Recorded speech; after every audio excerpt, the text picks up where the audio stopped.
Hello，大家好，今日星期日，主日平安，又係我哋信仰分享篇啦。今日想同大家分享有關靈意解經嘅。喺一啲嘅信徒啊，尤其是可能係基要派或者係話福音派教會咧，對於靈意解經咧，真係有啲避忌嘅。的而且確有一啲人咧嘅靈意解經係比較天馬行空、無疾放矢嘅。所以今時今日，我哋對於靈意解經咧係有一種避忌。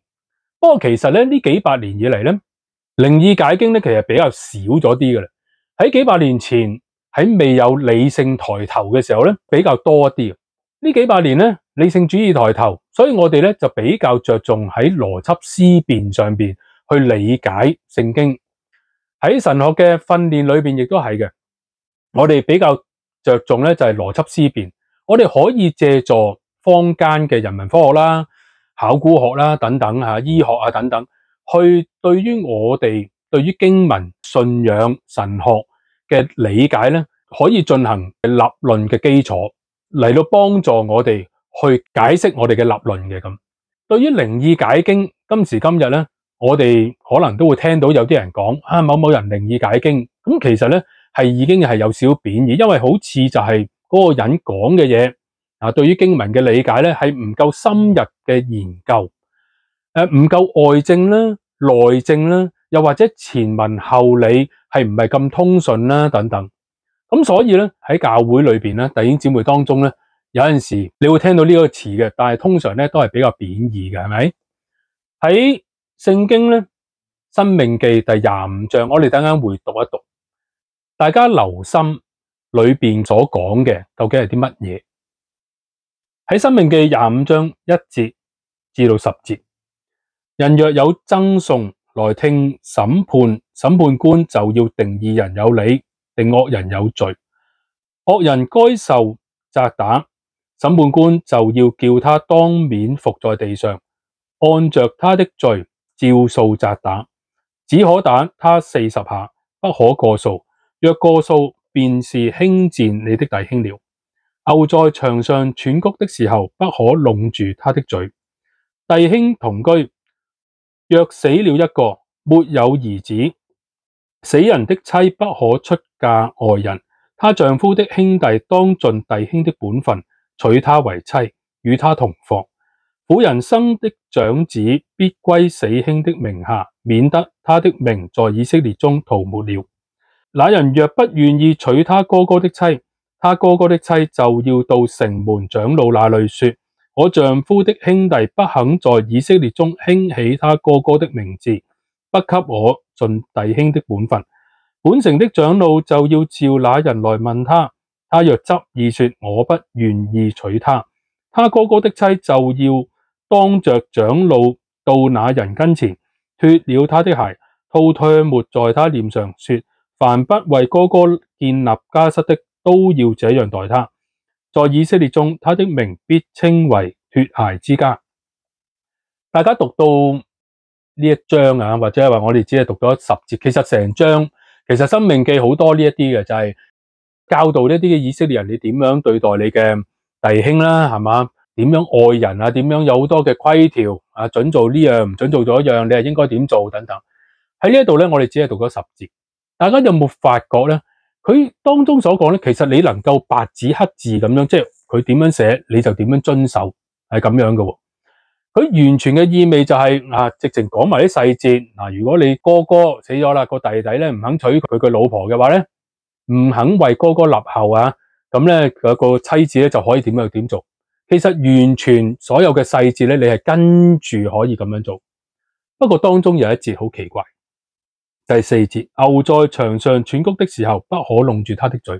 第一個奇怪就係前文後理全部都係講人與人之間，係咪？你應該點樣對待你嘅弟兄，點樣對待你嘅周中，即係總之係以色列人啦咁樣。咁但係無端端就喺度講牛在場上喘穀嘅時候，不可攏住他的嘴。喺哥林多前書9章7節，保羅係點樣理解呢一節經節？有誰當兵自備糧餉呢？有誰栽葡萄園不吃園裏嘅果子呢？有誰牧養牛羊不吃牛羊嘅奶呢？我說這話，豈是照人嘅意思？律法不也是這樣說嗎？就如摩西嘅律法記着說，牛在場上喘谷的時候，不可攏住他的嘴。難道神所掛念的是牛嗎？明明申命記25章嗰度前前後後都係講緊人與人之間嘅，但係突然之間講咗隻牛，然後講咗隻牛都唔緊要，明明前文後理咧都係講咗好多嘅律法，你係可以照住行嘅。咁當然講到牛嘅時候，我都可以照住行啦。牛喺場上轉谷嘅時候，唔好攏住佢嘅嘴啊咁樣。但係居然保羅話，難道神所掛念嘅係牛嗎？然後喺提摩太前書咧，佢再次引用到呢一節。提摩太前書5章17至18節，那善於管理教會的長老，當為配受加倍嘅敬奉；那勞苦傳道教導的人，就更當如此。因為經上說，牛在場上喘谷的時候，不可攏住他的嘴，又說工人得工價是應當的。佢真係咁樣理解，而係同提摩太講嘅時候，再加多咗一句，佢話又說工人得工價是應當的。邊個講嘅？係主講嘅。喺路加福音10章嘅時候咧，主咧就差派咗70個人咧喺佢前頭，先去到各城各鄉嗰度去傳福音。咁咧去到10章6節至8節，那裏若有當得平安的人，你們所求的平安就必臨到那家，不然就歸你們了。你們要住在那家，吃喝他們所供給的，因為工人得工價是應當的。不要從這家搬到那家，無論進哪一城，人若接待你們，給你們擺上什麼，你們就吃什麼。主喺呢度咧係冇引用到申命記嘅，但係保羅咧就將呢兩節嘅經節嗱，將主所講嘅同埋舊約嘅律法擺埋一齊，然後一齊講。呢一個咧其實就係我一路以嚟成日你見我有陣時會字裏行間都會透露一個詞嘅係咩？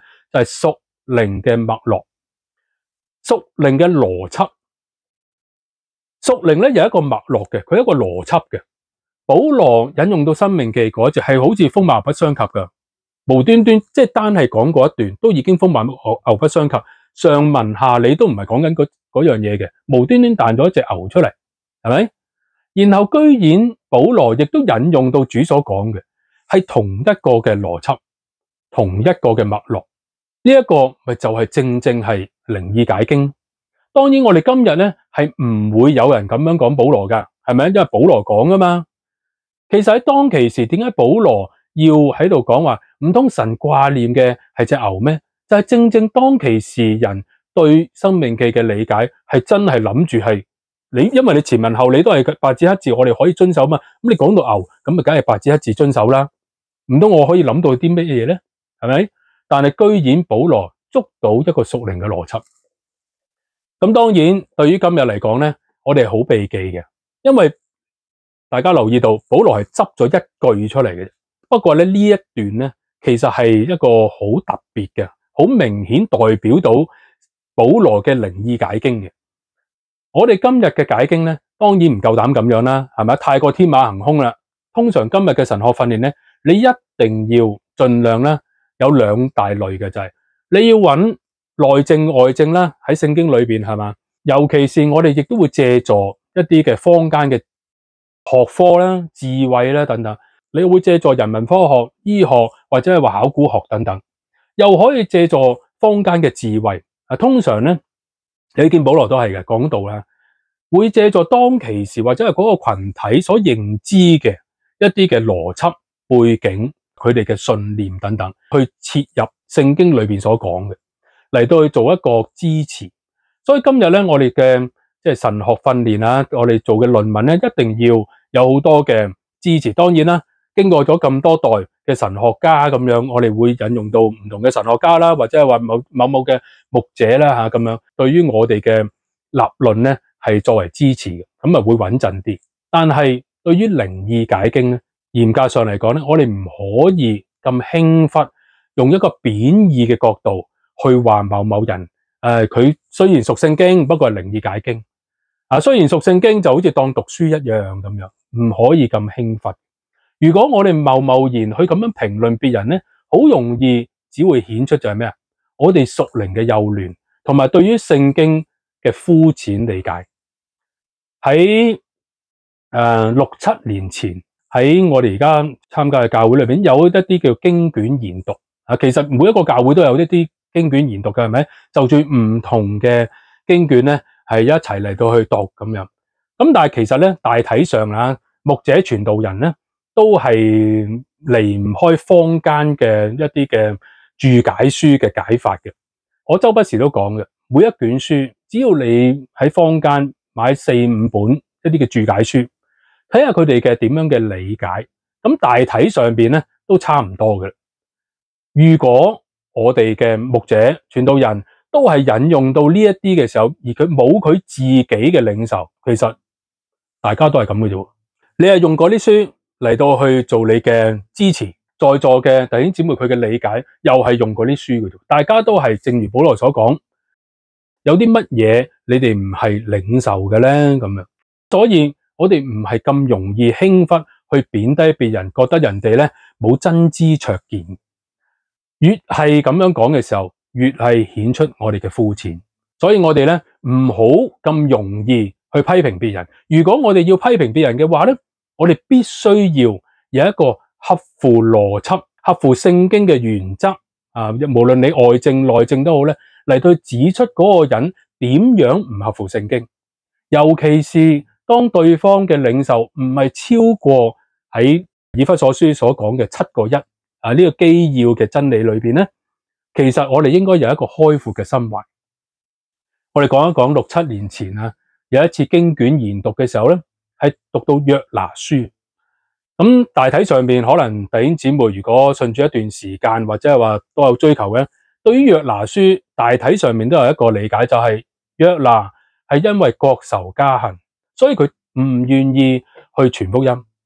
其實嚴格上嚟講，當其時佢係傳一個和音嘅，40日尼尼微城要傾覆啦。其實呢個係和音，但係佢知道神係會轉變，所以佢唔願意傳呢個變成嘅福音。呢個咧係大體上面坊間都係咁樣理解。當其時嘅經卷研讀咧，當然傳道人就編晒咁樣，有晒呢個碌屎咁樣，俾啲組長咁無論預設嘅問題又好點樣，都係帶到我哋嗰個方向去到呢一度。有啲應用嘅問題啊，我哋應唔應該好似約拿咁樣心存私心而唔傳福音啊，或者等等啦，但係通常都係咁嘅或者係叛逆神啊等等咁樣。喺當其時咧，我就提出幾個疑點嘅。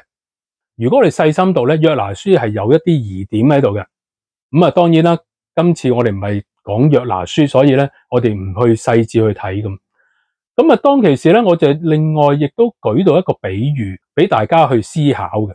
除咗疑點之外，亦都有比喻，就係話你點樣可以令到嗰個人，譬如你鬧嗰個人，又或者係話嗰個人係嬲唔到一個鬧佢嘅人咧？除非鬧佢嗰個人係好愛佢，好深知佢，被鬧嗰個人咧又明知道佢係因為愛佢嘅緣故去鬧佢，尤其是係鬧佢嗰個人，譬如舉個例子就係佢覺得呢一個人係唔交損友，嗰啲人唔值得你咁樣為佢嘅。嗱，呢我哋睇戲啊，或者係話電視劇等等，好多時候都會有咁樣嘅情況啊嘛，係咪？然後佢好痛心佢，所以用一啲嚴厲一啲嘅詞語去話佢。咁被話嗰個人咧係真係嬲佢唔落㗎，因為佢係真係好愛你啊嘛。咁我舉到呢一個咁嘅例子。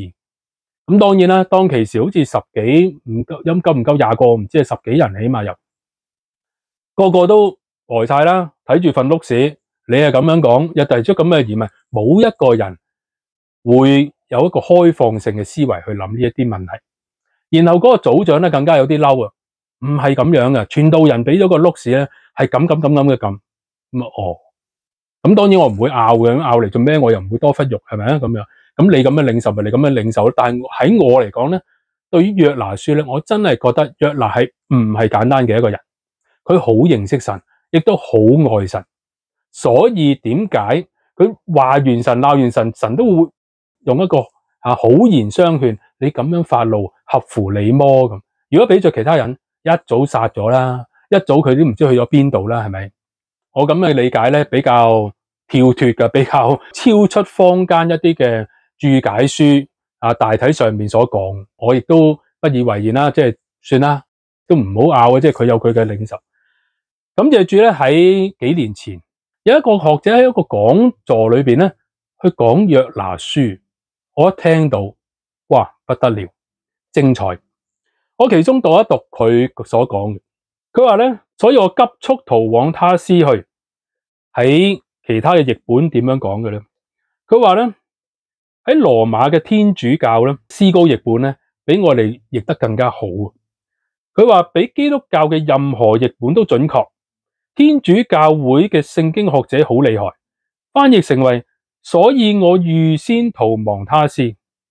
然後佢話，預期俾人視為軟弱嘅上帝，不如我被人看為違背你命令。佢話約拿係好忠心，居然呢一個學者佢咁樣睇，兼且佢話疑點利益應該歸於被告，所以喺約拿書裏邊有好多嘅疑點，應該嗰個利益係歸於被告。我哋唔好屈佢。我真係覺得哇，一聽到好精彩。老實講，我先至好似係有一個嘅支持，但係其實喺呢個之前，我自己喺神面前真係有一個咁嘅領受，大家可以參考翻嘅。嗰篇道咧係喺邊度咧？就係聖經研究所喺2022年8月第94屆嘅一個講道會，就係李思敬博士喺神學嘅訓練裏邊咧，其實咧都幾荒謬嘅，有一個 bug 嘅，就係咧你嘅立論咧，你唔可以自己講嘅，唔可以你自己咁樣理解嘅。所以如果保羅當其時係換轉今日嘅話咧，即刻俾人冚咗落嚟嘅。邊一個講嘅先？有冇神學家？有冇學者有咁嘅睇法咁啊？喺我讀神學嘅時候咧，有一次同個老師咧都辯論得幾激烈嘅。其他同學即係喺個辯論區嗰度，其他同學靜晒，全部好似千字文都係我同老師喺度辯論。其中有一點當其時咧係討論到三一神。咁三一神之外咧，就其中有一個遮出去嘅點咧，就係時間。究竟係幾時有時間咧？即係我哋嘅老師咧，當其時咧就話，物理學家咧就話有空間就有時間。佢好強調呢一樣嘢。咁用呢一樣嘢嚟到睇翻三一神佢嘅點樣唯一，點樣互為咁樣。好啦，咁但係我首先針對翻呢一點先。時間，當然我舉到其他嘅比喻㗎，譬如荒島嘅時候，時間係冇意義嘅。雖然日出日落，但係咧嚴格上嚟講咧係冇意義，即係一個荒島乜都冇嘢嘅。我亦都舉到一啲嘅例子嘅，佢極之唔能夠接受。好啦，跟住我咧就引用到唐崇榮邊本書邊一頁裏邊講到時間係為人設立嘅，到新天新地嘅時候係冇時間存在嘅必要。我引用到呢一段咁樣，即係唐崇榮所講嘅之後咧，佢即刻收聲。神學嘅訓練就係一個咁荒謬嘅嘢，就算有一啲神學嘅立論咧，都係嘅。可能某神學家曾幾何時講過，然後咧到若干年之後，另外一個神學家另外又有一定嘅講法，又有啲推翻咗之前，所以係不斷被推翻咁樣。但係我所講嘅唔係真理被推翻，而係我哋對真理嘅理解係可以有好多嘅 tune 嘅。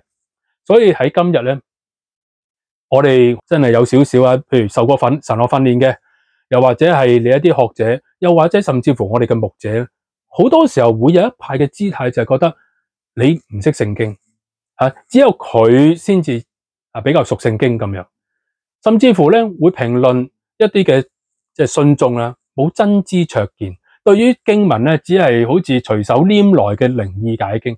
其實嚴格上嚟講咧，我哋每一個人都唔應該有咁嘅批評。